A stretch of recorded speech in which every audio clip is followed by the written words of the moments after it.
Hey guys, this is Preeti. Welcome back to my channel. दोस्तों, आज हम बात करने वाले हैं एक हॉरर मिस्ट्री थ्रिलर के बारे में जिसका नाम है द आउस्ट। इस कहानी की शुरुआत होती है एक सैरा नाम के लड़की को दिखाते हुए, जैसे एक पार्ट टाइम जॉब की सख्त ज़रूरत थी। उसके बहुत सारे बिल्स थे जो उसे पे करने थे, उधर अपनी पढ़ाई भी कंप्लीट करनी थी।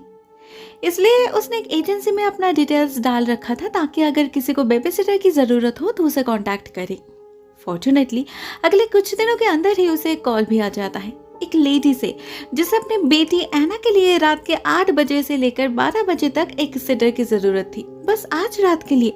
भले ही ये ऑफर बिल्कुल लास्ट मोमेंट पे आया था, लेकिन एड्रेस ज़्यादा दूर नहीं था और सैरा भी फ्री ही थी, तो वो और मना नहीं करती।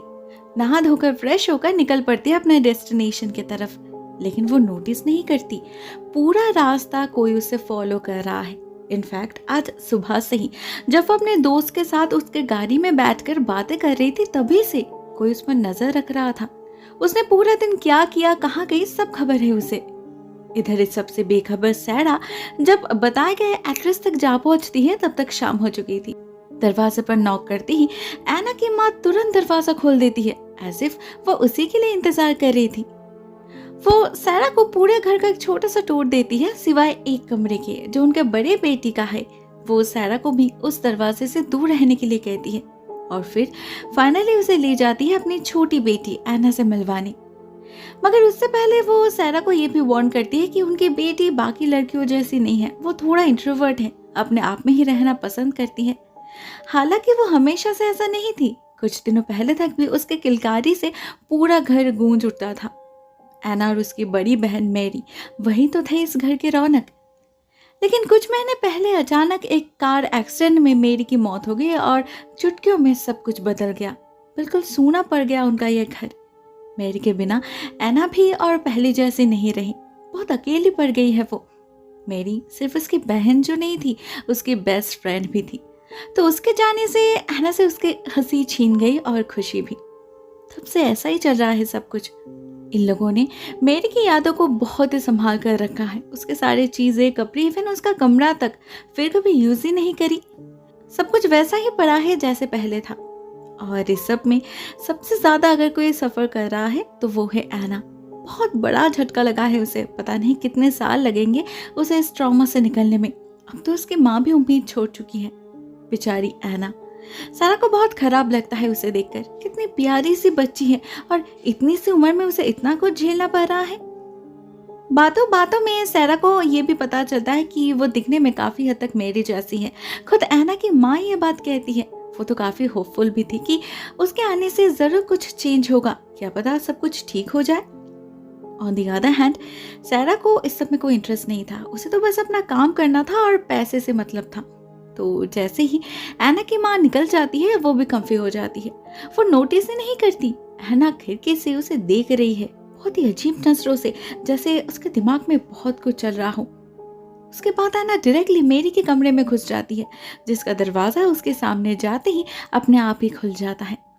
अंदर काफी अंधेरा था, लेकिन शायद एना को पता था उसे किस तरफ जाना है, इसीलिए उसे कोई प्रॉब्लम नहीं होती। वो बेझिझक आगे बढ़ने लगती है जहां कोई उसका इंतजार कर रहा था। एक लड़की, मतलब इस कमरे में कोई रह रहा है। फिर एना के माँ ने सैरा से झूठ क्यों बोला और ये लड़की कौन है? इन सवालों से अनजान सैरा तब तक एना के लिए डिनर प्रिपेयर करने लगी थी, और जब वो खाना लेकर ऊपर जाती है तब उसे एना एग्जैक्टली उसी स्पॉट पर मिलती है, ऐसे वो हिली ही नहीं। खाने की तरफ एना का कोई इंटरेस्ट नहीं था, वो अपने डॉल के साथ बिजी थी। और जब सैरा उससे इंटरेक्ट करने जाती है तो एना बहुत ही अजीब से रिएक्ट करती है, उसका हाथ पकड़ती है और कहती है इस घर में कोई है जिसे पसंद नहीं कोई एना के करीब आए। इतना कहती ही वो उठकर वहां से चली जाती है।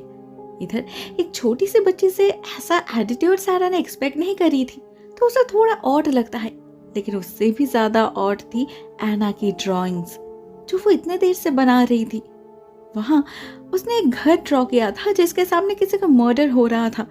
एक लड़की किसी को चाकू से ब्रूटली स्टैब कर रही थी, मगर एक 10 साल की बच्ची ऐसा कुछ ड्रॉ क्यों करेगी? क्या ये उसका इमेजिनेशन है या फिर उसने ऐसा कुछ होते हुए देखा है? सैरा को कुछ समझ नहीं आता। और ना ही वो उतना दिमाग लगाती है। अजीब तो लग रहा था उसे बहुत कुछ, मगर वो ज़्यादा ध्यान नहीं देती। नीचे जाकर देखती है तो ऐना सो चुकी थी, तो वो भी कुछ देर के लिए सो जाती है। लेकिन कुछ देर बाद ही अचानक किसी के रोने की आवाज़ से नींद टूट जाती है सारा की। और वो जब उस आवाज़ को फॉलो करती है तो पाती है ऐना अपने कमरे में अपने बेड के ऊपर बैठ के रो रही है। बहुत डरी हुई लग रही थी वो। और जब सारा उससे पूछती है क्या हुआ, तो वो बच्ची कहती है कि उसके बेड के नीचे कोई है। अब ये एक बहुत ही बचकानी वाली बात थी। बचपन में सभी को ऐसा लगता है, तो वो सारा भी उसे यही कहती है। लेकिन जब वो खुद नीचे झांकती है तो एक काले रंग का हाथ निकल आता है बेड के नीचे से और उसे पकड़ लेता है।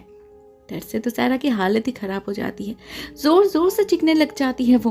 और ठीक तभी उसे कहीं से फोन की घंटी सुनाई देती है, जिससे उसकी नींद टूट जाती है। हाँ, वो सपना देख रही थी थैंकफुली। जागते ही सबसे पहले वो ऐना को चेक करती है, जो तब भी गहरी नींद में सो रही थी।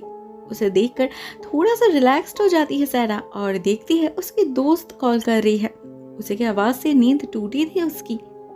दोनों बातें ही कर रहे थे कि अचानक उसकी दोस्त बताती है उसके पीछे कोई है। उसने अभी अभी किसी को देखा वहां से पास करते हुए, किसी टीनेजर लड़की को जिसने बॉबी प्रिंटेड ड्रेस पहनी है। अब ये ऐना तो नहीं हो सकता था, क्योंकि उसने किसी टीनेजर को देखा था, किसी बच्ची को नहीं, और उसका ड्रेस भी डिफरेंट था। एक पल के लिए सारा को लगता है जरूर उसकी दोस्त मजाक कर रही होगी उसे डराने के लिए, मगर उसका टोन काफी सीरियस था, जिससे सारा भी डर जाती है। उधर तब तक ऐना भी कहीं गायब हो चुकी थी। बुलाने पर भी कोई रिस्पॉन्स नहीं करती वो, तो सारा सब कुछ छोड़ छाड़ के भागती है उसे ढूंढने। नीचे तो कहीं नहीं थी वो, ना अपने कमरे में थी। सारा ने हर जगह देख लिया था, बाकी रह गया था तो बस मेरी का कमरा। सारा को पता था उस दरवाजे को पार करना मना है, लेकिन वो मजबूर थी। उसे कैसे भी ऐना को ढूंढना था, इसीलिए वो अंदर जाने की डिसाइड करती है, मगर उसे दरवाजा लॉक्ड मिलता है। सारा चाहकर भी अंदर चेक नहीं कर पाती। लेकिन वो जब वापस लौट ही रही थी, ठीक तभी एक अजीब हादसा होता है उसके साथ। उस कमरे का दरवाजा अपने आप ही खुल जाता है, एग्जैक्टली जैसे लास्ट टाइम ऐना के सामने खुला था, और एक प्यारी सी धुन भी सुनाई देने लगती है अंदर से। सारा को लगता है ये जरूर ऐना की बदमाशी होगी, जरूर वो अंदर छुपी है और ये सब कर रही है उसे डराने के लिए। दरवाजा भी जरूर उसी ने खोला होगा। तो सारा को कोई डर नहीं लगता, वो डायरेक्टली अंदर घुस जाती है और देखती है अंदर काफी सारे मैनिकन्स खड़ी हैं। अब उसे ऑलरेडी पता था मेरी एक फैशन डिजाइनर बनना चाहती थी, तो वह हैरान नहीं होती। लेकिन डर उसे तब लगता है जब उनमें से एक मैनिकन अपने आप ही हिलने लग जाता है। एक झटके में उसके ऊपर से चादर हटा देती है सारा, मगर वो तो सच में ही एक पुतला था, तो हिला कौन?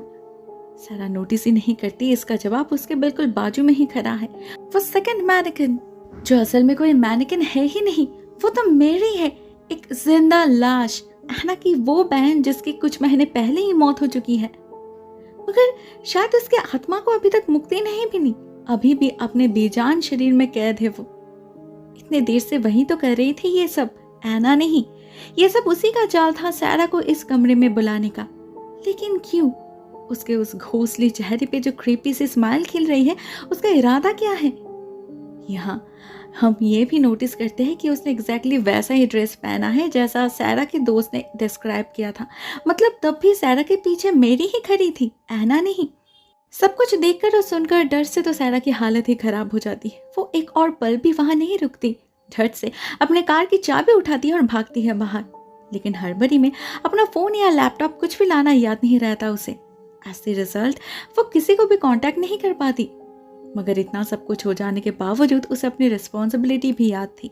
उसे याद था कि उसे ऐना को भी ढूंढना है, इसीलिए वो सबसे पहले पुलिस स्टेशन जाने की डिसाइड करती है। लेकिन वो इतना पैनिक कर रही थी कि कार की चाबी भी ठीक से लगा नहीं पाती, ना नोटिस कर पाती है कि इस सब के बीच कब कोई खिड़की के पास आकर खड़ा हो गया था। फॉर्चुनेटली ये अनजान शख्स एक पुलिस वाला था, जिसने सारा को उस घर से भागते हुए देखा था। उसके बॉडी लैंग्वेज से ऑफिसर ने गेस कर लिया था कि कुछ गड़बड़ है, जो उससे बात करके वो कंफर्म्ड भी हो गए। लेकिन सारा की ये बात कि उस घर में कुछ है, समथिंग इनह्यूमन, इसमें उन्हें यकीन नहीं आ रहा था। उल्टा उन्हें तो ये लगने लगता है कि जरूर सारा ने ड्रिंक किया होगा, वो हैलुसिनेट कर रही होगी। तो ऑफिसर खुद ही अंदर जाने की डिसाइड कर लेते हैं और सैरा से कहते हैं बाहर खड़े उनका इंतजार करने के लिए।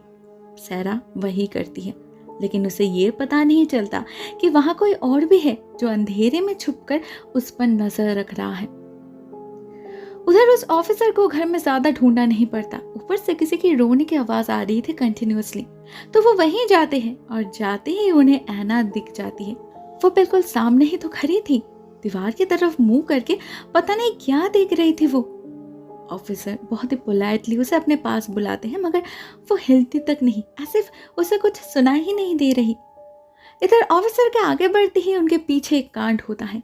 दीवार में एक हिडन सेक्शन खुल जाता है जिसके अंदर से क्रॉल करते हुए निकल आती है मेरी। हाथ में चाकू लिए बहुत ही भयानक दिख रही थी वो। पीछे से अचानक ही वो हमला कर देती है ऑफिसर पर और एक वार से ही उसका सर धड़ से अलग कर देती है। ऑन द अदर हैंड सैरा तभी भी बाहर उनका इंतजार कर रही थी। काफी देर हो चुकी थी तो उससे वो रुका नहीं जाता। वो भी अंदर चली जाती है और ऑफिसर को बुलाने लगती है। घर में घुसते ही ऊपर से एक अजीब सी आवाज सुनाई देती है सैरा को, तो वो उसी तरफ जाती है, मगर वहां उसे जो दिखता है उससे भयानक कुछ उसने पहले कभी देखा नहीं था। वो देखती है मेरी एक चाकू से उस ऑफिसर के शरीर के टुकड़े कर रही है। खून में लथपथ हो चुका है उसका पेल स्किन, मगर उसमें भी हंस रही है वो जोर जोर से पागलों की तरह। उस हंसी की आवाज तो इतनी भयानक थी कि सैरा की रूह तक कांप उठती है। अपने आप ही आंसू निकल आते हैं उसके आंखों से, कदम लड़खड़ाने लग जाते हैं। वहां और एक मिनट भी खड़े रहने की हिम्मत नहीं होती उससे, मगर भाग भी तो नहीं पाती वो। डर से उसका पूरा शरीर बिल्कुल स्टिफ हो चुका था। फाइनली बहुत मुश्किल से खुद को संभालती है सैरा और उस डिसओरिएंटेड हालत में ही मेन डोर की तरफ भागने लगती है, लेकिन स्टेयरकेस को भी क्रॉस नहीं कर पाती बेचारी। उससे पहले ही माथे पर एक जोर का धक्का लगता है उसे और वो बेहोश होकर वहीं पर गिर जाती है। आंखें बंद होने से पहले बस एक धुंधला सा चेहरा नजर आता है उसे। नहीं, ये मेरी नहीं थी बल्कि उसकी माँ थी। उसी ने तो स्पेट से हमला किया था सैरा पर, लेकिन क्यों? इसका जवाब समझने से पहले सैरा अपना होश खो बैठती है। सीन शिफ्ट होता है अगले दिन, जब इस घर का एक कंप्लीटली अलग ही नजारा नजर आता है हमें। हम देखते हैं बाहर से बहुत ही आम दिखने वाले इस घर के अंदर आज सच में ही सब कुछ बहुत ही नॉर्मल दिख रहा है। एना की माँ ब्रेकफास्ट बना रही है, एना टेबल रेडी कर रही है। कल रात के दहशत का नामो निशान तक नहीं है कहीं, ऐसे कुछ हुआ ही नहीं। इनफैक्ट कल रात के कंपैरिजन में तो ये सिनारियो बिल्कुल ही ऑपोजिट था। सभी बहुत ही ज्यादा खुश दिखाई दे रहे थे। एना भी बिल्कुल नॉर्मल बिहेव कर रही थी, हंस रही थी और अपने माँ से बार बार यही पूछ रही थी क्या अब सब कुछ ठीक हो जाएगा पहले की तरह। जिसके जवाब में उसकी माँ एक पॉजिटिव जेस्चर करती है और नजर डालती है अपने सामने वाले चेयर की तरफ जिस पर बैठी थी सैरा। लेकिन अब वो सैरा नहीं रही। आंखें खोलते ही हमें उसके अंदर मेरी नजर आती है। उसने अपना नया शरीर ढूंढ लिया था और उसके जरिए इस परिवार को भी अपना मिसिंग पजल मिल चुका था। तो ये था उनका असली प्लान। मतलब सैरा को उन्होंने कभी ऐसा नैने अपॉइंट ही नहीं करी। वो तो स्टार्टिंग से ही एक पोटेंशियल वेसल थी।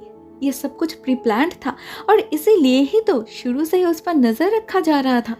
और तो और एना के ड्राइंग से ऑलरेडी ये भी बिल्कुल क्लियर हो चुका था कि ये सब इस घर में पहली बार नहीं हो रहा था। जरूर एना के माँ ने इससे पहले भी कई बार ट्राई कर चुकी थी मैरी को फिर से जिंदा करने की और इस प्रोसेस में कई लड़कियों का खून भी कर चुकी थी वो। एंड फाइनली इतने कोशिशों के बाद आज जाके सक्सेस मिली थी उसे। मैरी वापस आ चुकी थी उनके लाइफ में, लेकिन क्या ये रियूनियन उनके लिए हेल्दी रहेगी या फिर जन्म देगी एक नए दहशत को? दोस्तों, इस सवाल का जवाब हमें इस कहानी में नहीं मिलता क्योंकि ये फिल्म यहीं पर एंड हो जाती है। वैसे ये एंड भी ठीक ठाक ही है, नहीं? आज के लिए बस इतना ही दोस्तों। ये वीडियो आपको कैसे लगी, एंडिंग कैसी लगी, कमेंट सेक्शन में अपनी थॉट्स शेयर जरूर करना। Thank you so much for watching this video guys. बहुत जल्द मिलते हैं किसी और नए वीडियो के साथ। तब तक के लिए टेक केयर, टाटा।